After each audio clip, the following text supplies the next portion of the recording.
Jeg tænkte lige, jeg vil starte med et spørgsmål. Der er selvfølgelig ingen af jer herinde, der rigtig troede på, at Frank var real. Men hvor mange herinde kender nogen i rummet, som troede på, at Frank var real? Ræk lige armen op. Ja, der er en del hænder. Ja.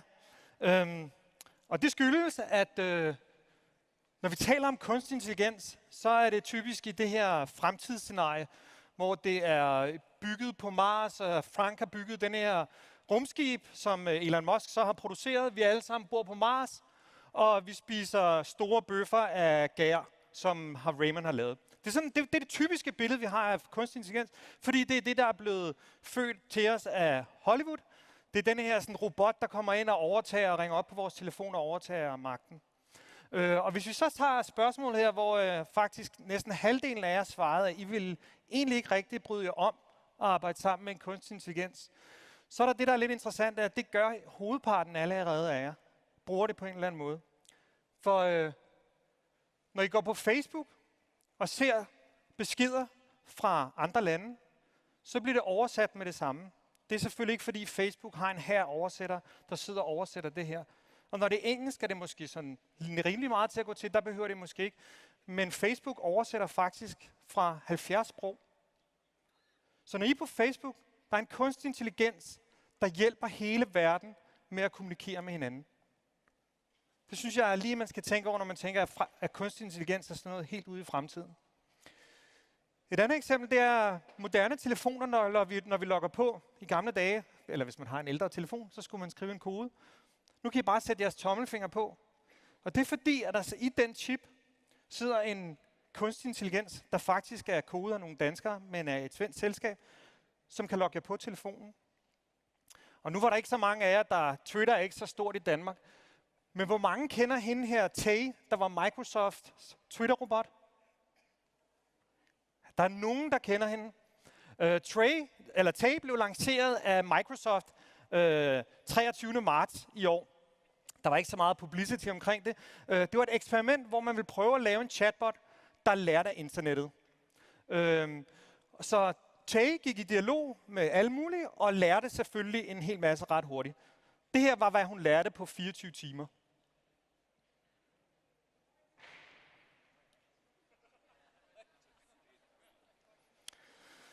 Så til jer, der sidder herude og er virksomhedsrepræsentanter, og der er nogen, der prøver at sælge jer en chatbot til jeres kundeinterface, så tjek den lige efter, inden I launcher den, og monitorer den også, fordi ellers så kommer I problemer.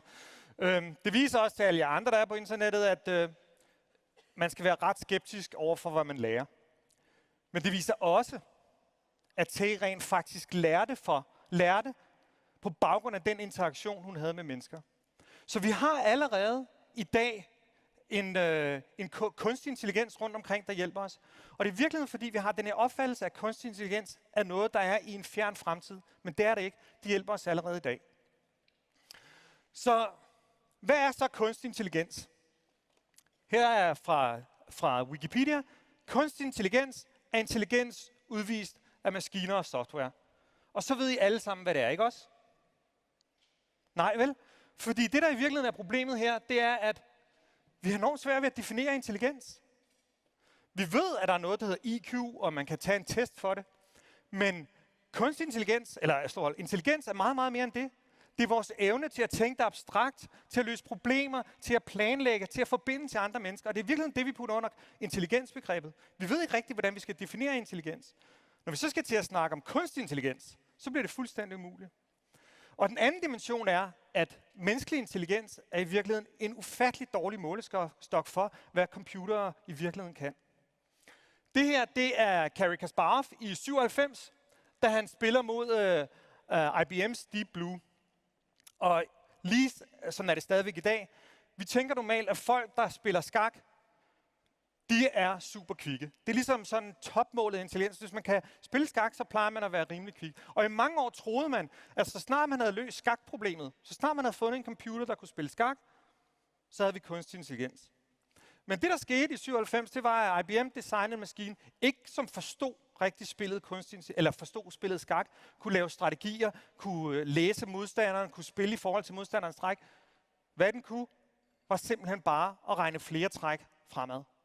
Så den kunne simpelthen bare se flere træk, end det var muligt for Garry Kasparov at hamle op med. Så den menneskelige skala for intelligens er i virkeligheden ikke særlig god, fordi at selvom det var en fantastisk ingeniørkunst, fik vi jo ikke rigtig lavet noget, som vi tænkte som værende kunstig intelligens. Så lad os prøve at se, hvad det er, computer i virkeligheden er gode til. Det her, det er rødvin og hvidvin, og jeg er sikker på, at mange af jer har sådan en ret hands-on tilgang til at finde ud af, hvad der er rødvin og hvad der er hvidvin. Men man kan faktisk også undersøge svovldioxid og kloridindholdet i rød og hvidvin, og så får man sådan en fin graf heroppe, ikke? Og hvis I stiller jer foran den, så kan I godt se, okay, jamen, der er 2 dimensioner. Jeg kan ligesom se, at hvidvinen er der, og rødvin er der. Okay, så hvis der er meget svovldioxid og lidt klorid, så er det hvidvin. Og hvis der er meget klorid og ikke så meget svovldioxid, så er det rødvin. Det er sådan et datasæt, der sådan er rimelig nemt at overskue for os mennesker, ikke? Så lad os kigge på brystkræft.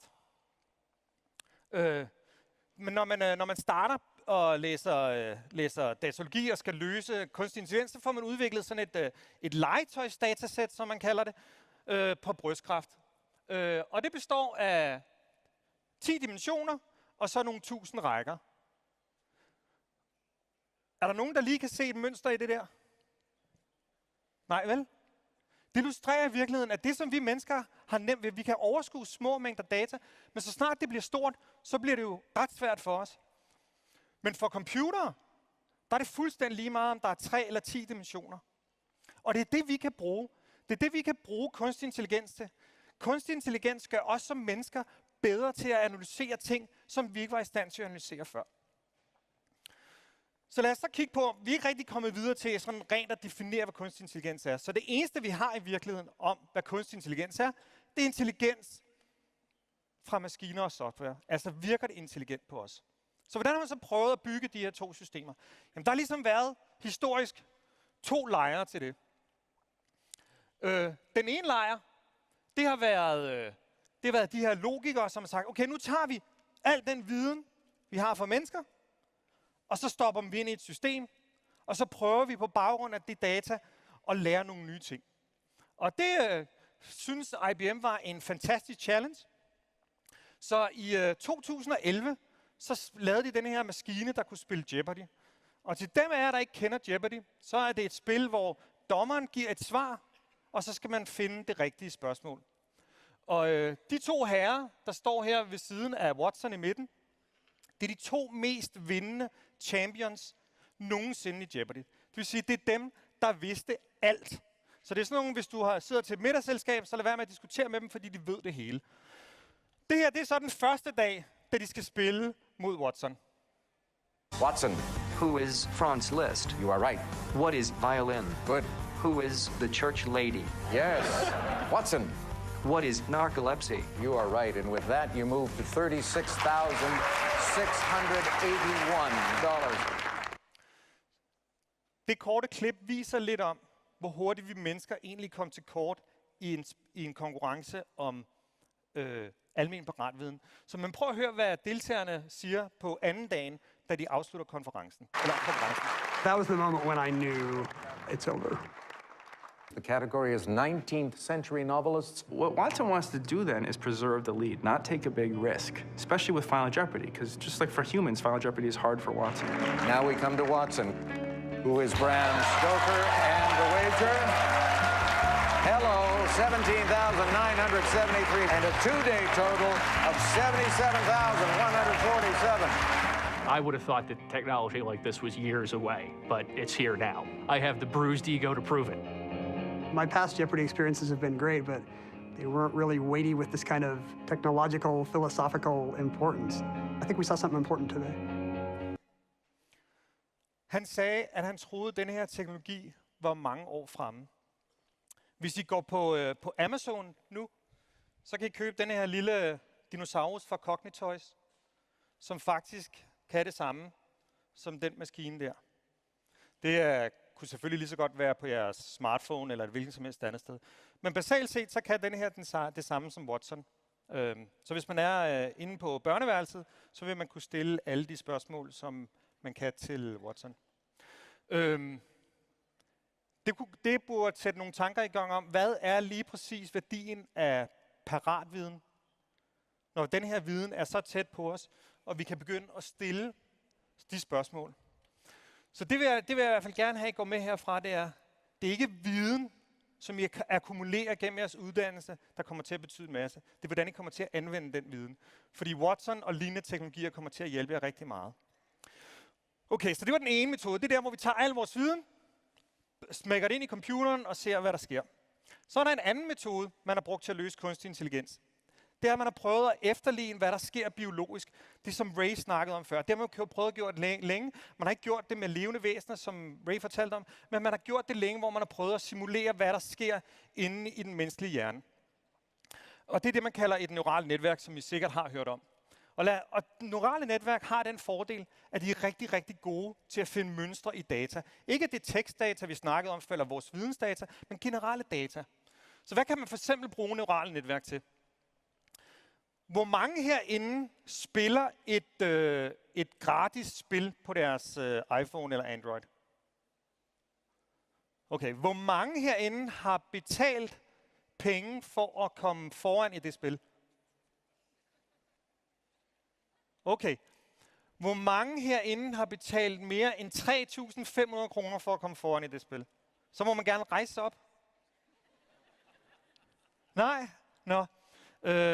Så er jeg måske lidt overrasket over, at gamere bruger i gennemsnit 3.500 danske kroner på de her gratis spil. Så, hvordan kan det lade sig gøre?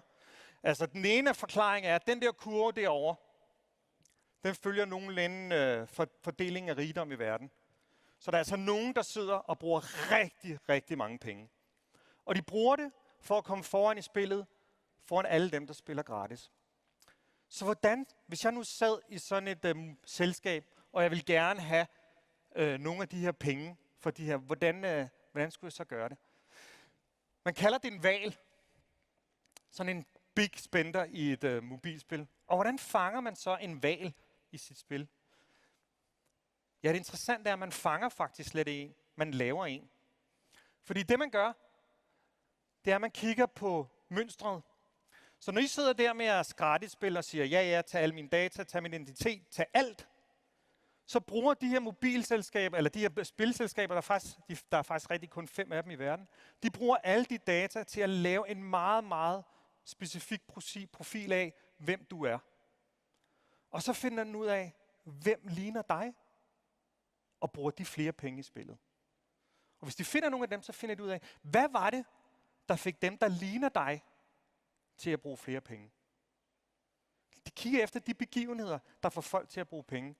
Og når de har fundet det, så trigger de den i dit spil, og så begynder du at bruge penge. Så hvaler, dem fanger man ikke, den laver man. Og hvis I kiggede på det før, hvor meget branchen omsætter, så er det altså ikke småstørrelsen, der bliver omsat her. Så det er sådan, man inden for det, der kalder free games, hvordan man fanger en hval. Så ved vi alle sammen godt, hvad der er sundt for os, og hvad der ikke er sundt. Og det er her, vi begynder at parre kunstig intelligens med genetik. For der var nogle israelske forskere, der sidste år prøvede at implementere en blodsukkermåler hos omkring 1000 israelske forsøgsdeltagere, som hver 5. minut målte blodsukkeret. Og så tog de en prøve, en DNA-prøve af deres mikrobiom, og målte deres krop, og bad dem så om at føre en fødevarelog over, hvad det egentlig var, de spiste. Og det, der var lidt interessant, det er et eksempel på 2 deltagere. Hvis vi kigger på den øverste heroppe, det er altid interessant at kigge på data, så den person kan spise en kage, uden det overhovedet påvirker blodsukkerniveauet. Hvis personen spiser en banan, er der en høj spike. Den anden person, lige nedenunder, kan spise en banan, uden det overhovedet påvirker blodsukkeret. Men hvis de spiser en kage, så ser vi et ordentligt spike i blodsukkeret. Der var faktisk forsøgsdeltagere i det her forsøg, der kunne spise en hel spand med is, uden man overhovedet kunne se det på blodsukkeret. Så når vi nu har de der standard kostråd om, hvad der er godt for dig, og hvad der er dårligt for dig, så er der måske nogle af os, som i virkeligheden er rigtig godt af at spise en spand is. Jeg satser på at få taget den test hurtigst muligt. Og så er der et sidste eksempel, det her med kunstig intelligens, der er rigtig god til at kigge på masser af store mængder data. Og et af de områder, som virkelig kommer til at påvirke os meget, meget snart, det er de selvkørende biler. Nu Terney, de kører allerede i dag rundt i et område i Singapore, North District. Uber er derovre, vi har Google derovre. Og herover, de hedder Olio, eller Olli, tror jeg. De kører rundt i Vesthimmerland. På grund af den danske lovgivning, så er det midlertidigt sådan, at der skal være en fører i den førerløse bil hele tiden. Hvilket stiller lidt en kæppe i hjulet for forsøget. Men hvis I ser forskellen på det her, så kan I i hvert fald se, at modsat de andre, som stadigvæk sådan giver os billedet af, at en selvkørende bil er en bil, så det der ikke rigtig en bil længere, vel? Det er nærmest bare sådan en kasse på hjul. Så selvkørende biler bliver ikke bare selvkørende biler, det bliver selvkørende køretøjer. Så vi kommer til at se pizzabakkebiler og alt sådan noget, fordi at det er i virkeligheden transporten, der bliver sat fri her. Så hvis man arbejder i finanssektoren, så er der ikke noget, så er inden for en relativt kort periode, så er der ikke rigtig noget, der hedder billån. Forsikringsselskaberne, der kommer ikke rigtig nogen til at være forsikringer. For alle de her, de har ikke planer om at sælge deres biler. Det bliver access to biler, så du på din telefon, fuldstændig ligesom med Uber eller hvilket som helst andet, bestiller den ride, du gerne vil have. Det kan være, at det er dit kontorride, fordi du mandag morgen kører, så kan du lige så godt sætte dig ind i den her søde på et fuldt mobilkontor og arbejde. Så tænk på, hvor meget tid, der i virkeligheden bliver brugt i biler over hele verden. Og alle de her siger, at vi vil have dem inden for 5 år. Det er sådan globalt set en produktivitetsforbedring i hele verden på 10-20%. Så er der selvfølgelig systemer, der kombinerer begge to, og dem vil jeg ikke komme så meget ind på. Men nu vil jeg godt prøve at komme tilbage til lidt til Frank og problematikken. Fordi en af de ting, som der er med kunstig intelligens, det er, at det udvider vores evne til at analysere data og finde ud af en masse nye ting. Og så tænker man, jamen skal jeg så være datalog og computerekspert for at analysere de her data, eller er det et store Excel-spreadsheet, der kommer op? Og der er nogen, faktisk rigtig, rigtig mange, Google, Apple, alle de andre, arbejder på dialogbaserede interfaces, så vi kan få en helt anden dialog med vores computer. Og det er der selvfølgelig også nogen, der prøver at tage endnu længere. Og det her, det er fra University of Auckland, der prøver at bygge Baby X. We're trying to build a computer which has experiences, can imagine, and basically it has its own sort of existence in a way. So now what we're going to do is I'm going to run Baby X. What we're building here is a computer that can learn. So this is Baby. She's sort of looking at us and hearing us. So if I make a loud noise, she'll get a fright. This is what she can see. So you can see my face here. Hey, see that? Right. So she's not copying my smile. She's responding to me. And now this is her little baby's first word book.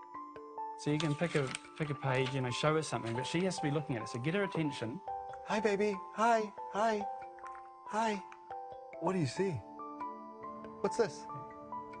Puppy. Puppy. Very good. What's that, baby? Apple. This is because we're in New Zealand. You got to show her a sheep. Yeah, I'll give her the word. Yeah. Yeah. Hi, baby. Hi. What do you see, baby? Sheep. Sheep. Very good, baby. Så det er Baby X, som er ham, der forsker i det her. Det er ham, der har været med til at lave animationerne til Avatar-filmene. Så det er selvfølgelig en vision af, hvordan er det, vi kommer til. Så det her stiller spørgsmålstegn. Hvordan kommer det interface, vi i virkeligheden kommer til at have til computer til at se ud i fremtiden? Fordi vi er vant til at have vores telefoner, men spørgsmålet er, om det overhovedet er den fremtid, vi kommer til at se. Og det vil jeg godt komme tilbage til lige om lidt. Men inden da, så lige, hvad betyder det her kunstig intelligens så for os og vores arbejdsliv fremadrettet? Jamen, I får jo slidesene bagefter. Hvis man går ind på BBC, så kan man begynde at søge på, jamen hvis jeg er inden for det her fagområde, hvordan kommer det til at påvirke os? Og hvis man er leder i en finanssektor, så kan man godt gøre sig klar til at suge op i noget andet end sit jakkesæt. fordi meget af det, man laver, vil blive automatiseret. Og så er spørgsmålet så, puha, betyder det så den her massearbejdsløshed, som folk er så bekymrede for? Så ved jeg ikke, om I så alle de der postarbejdere, der lå her udenfor, fordi at posthusene var blevet lukket. Nej, vel? For 6 år siden, der var der 100 posthus i Danmark, og nu er der kun 4. Så vi har den her opfattelse af, at når jobsene forsvinder, når de jobroller, som folk udfylder, forsvinder, så bliver folk arbejdsløse. Men det er faktisk ikke det, der sker. Og kunstig intelligens sætter os i stand til at analysere problemer, som vi aldrig troede var mulige. Så hvis man sidder i en finanssektor og tænker, jamen, hvordan kommer det her til at påvirke mig? Så vil du blive den vildeste finansanalytiker, du nogensinde har set. Og for at slutte af med det her sådan, billede, fra, som Anders også viste.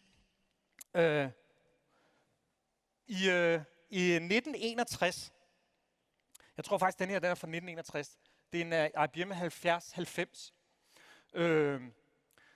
Den byggede man blandt andet for at sende mennesker til månen. Så hvis man tror, det var en raket, der bragte mennesker til månen, så er det altså kun en meget, meget lille del af sandheden. For det, der gjorde det muligt for menneskerne at rejse til månen, det var computer. Fordi før det havde man hære af ingeniører, der sad og lavede alle mulige beregninger, som var fuld af fejl, og de skulle gentage hele tiden. De ingeniører er jo ikke blevet arbejdsløse i dag. Men selvom prisen for at lave de her beregninger var så høj her, man laver beregninger, måler man i flops per sekund, eller her er det så gigaflop. Hvis man skulle lave en gigaflop-beregning i 1961, så kostede det 8.300 milliarder dollars, eller cirka 5 gange det danske bruttonationalprodukt sidste år. Men stadigvæk kunne det betale sig at købe de her maskiner og beregne, hvordan vi kunne komme til månen. Er der nogen, der har nogen idé om, hvad sådan en gigaflop koster at beregne i dag?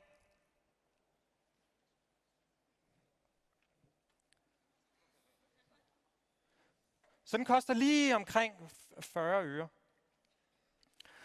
Så hvis I tænker, hvorfor er det går så stærkt med IT, og hvorfor er der så mange IT-selskaber, og hvorfor kan det totalt vende om?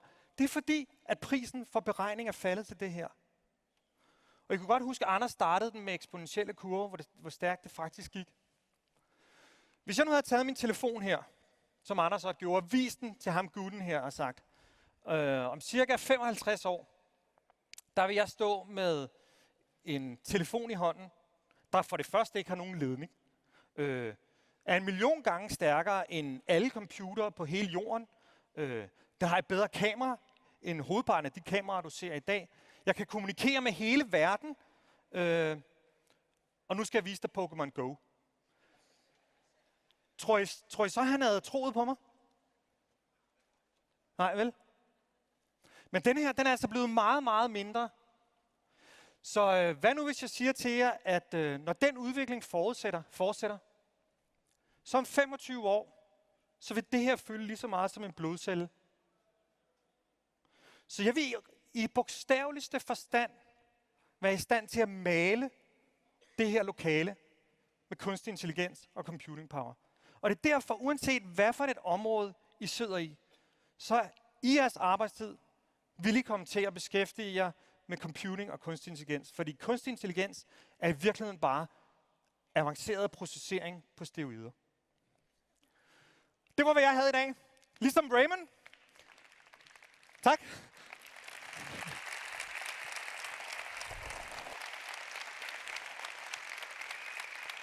Hvis I har nogle spørgsmål eller noget som helst, så er jeg lige her i området, og ellers kan I bare finde mig, og I skyder bare.